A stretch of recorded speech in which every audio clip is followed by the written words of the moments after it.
Le journal de 8h sur Europe 1, Fanny Marceau. Bonjour Fanny. Bonjour Dimitri, bonjour à tous. L'immigration en France bat des records. Les chiffres du ministère de l'Intérieur publiés hier le montrent.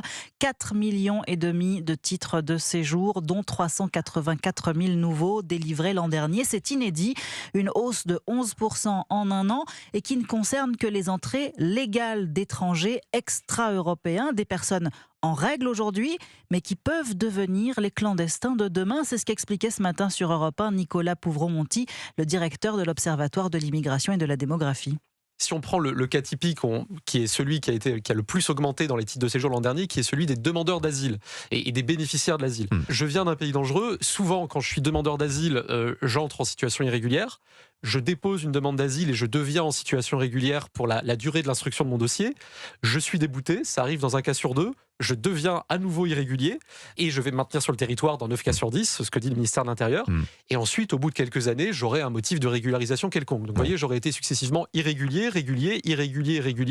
Et quand on parle de la population clandestine, qui est effectivement aujourd'hui évaluée entre 600 à 900 000 personnes, la majeure partie de ces clandestins, nous dit la Cour des comptes, eux sont entrés en situation régulière sur le territoire.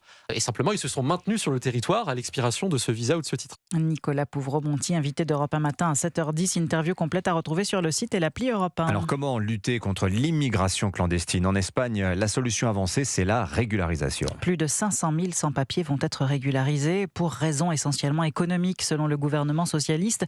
Une décision qui n'est pas inédite, mais qui va totalement à rebours de ce que font les autres pays européens et qui laisse de nombreux Espagnols dubitatifs. Reportage de l'envoyé spécial à Gérone, dans le nord-est du pays, Charles Lhuillier. Ici, ils sont sud-américains ou africains, exercent des métiers peu qualifiés et sont aussi nombreux que les Espagnols de classe moyenne comme Juanita peinent à se loger désormais. Tout le monde cherche des appartements, mais personne n'en trouve à cause de cette immigration massive. Et ce n'est pas le seul problème. Et on a tous peur de l'insécurité, tout ça va ensemble. Une insécurité associée à des difficultés de vivre ensemble, estime Pedro. Nous avions atteint un certain niveau de bien-être. Sauf que certains ne sont pas disposés à vivre comme nous. C'est justement pour cette raison que Luis milite pour une immigration plus assimilable. Si tu viens de Bosnie, si tu viens de Croatie, c'est pas la même chose. Pas la même chose, car on ne sait rien de ces sans-papiers, constate Jean-Pierre, qui vit en Espagne depuis 15 ans. Ça peut être des gens qui sont dangereux. Il faudrait faire des enquêtes sur ces personnes-là. Alors pour rassurer ici, le gouvernement a promis que ceux qui seront régularisés ne devront pas avoir d'antécédents judiciaires. Être arrivé sans droit ni titre ne pose donc pas de problème. Gérone, Charles Lhuillier, Europe 1. Alors qu'en pensez-vous de cette solution espagnole qui fut par le passé une solution française aussi, des régularisations massives de sans-papiers ? C'est la question qu'Europe 1 vous pose aujourd'hui. Vous pouvez répondre dès maintenant sur le site et l'appli Europe 1. Pour l'heure, le non l'emporte à 95%.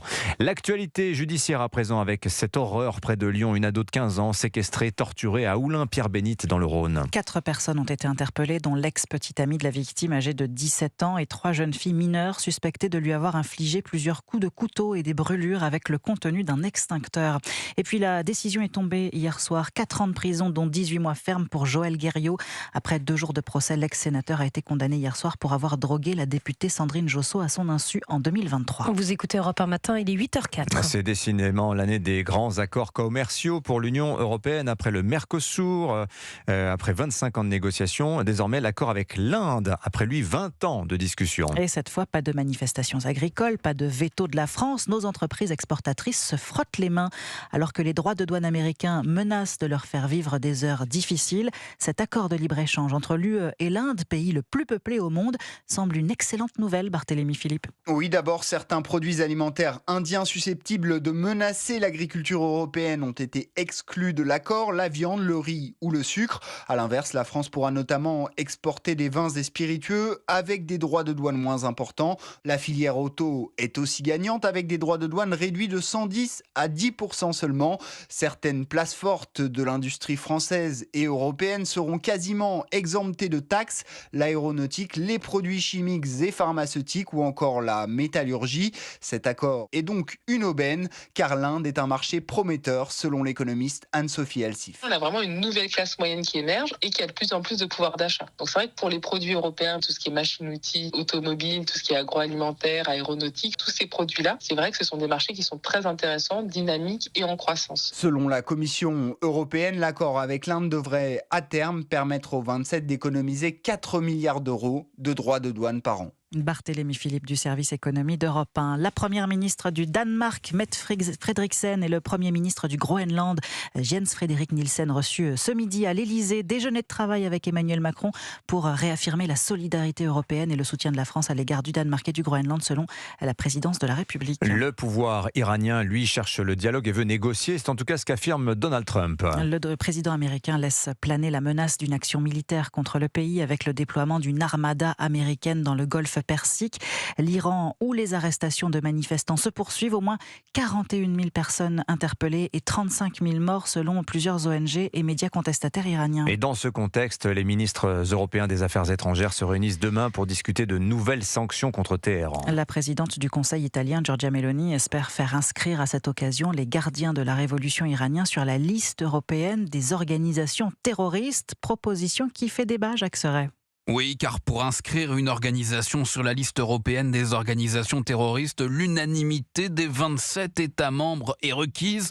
Et selon des sources diplomatiques, ce consensus n'est pas réuni à ce stade. Faute d'accord entre diplomates, cette inscription reste incertaine. L'Italie pousse aux côtés de l'Allemagne, notamment quand l'Espagne ou encore la France temporisent. Paris, qui sera représenté demain à Bruxelles par Jean-Noël Barrot, veut à ce stade privilégier un renforcement des sanctions.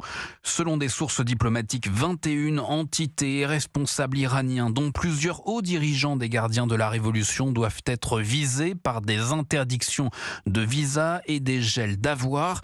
Des sanctions qui répondent à la répression des manifestations en Iran et à l'aide apportée par Téhéran à la Russie, notamment par la fourniture de drones et de missiles contre l'Ukraine. Jacques Serret du service politique d'Europe 1. Les sports, le football, le sort des clubs français en Ligue des Champions sera scellé ce soir. 8e et dernière journée de phase de groupe. 18 matchs en simultané à suivre dans le grand multiplex Canal+. Christopher Philoc. L'hymne de la compétition va résonner aux quatre coins de l'Europe. 300 personnes mobilisées pour faire vivre aux abonnés le meilleur du football européen. Malgré leur défaite la semaine dernière, les trois clubs français conservent de réelles chances de prolonger leur parcours. Au cœur de cette soirée, le PSG ira chercher sa place dans le top 8 face à Newcastle.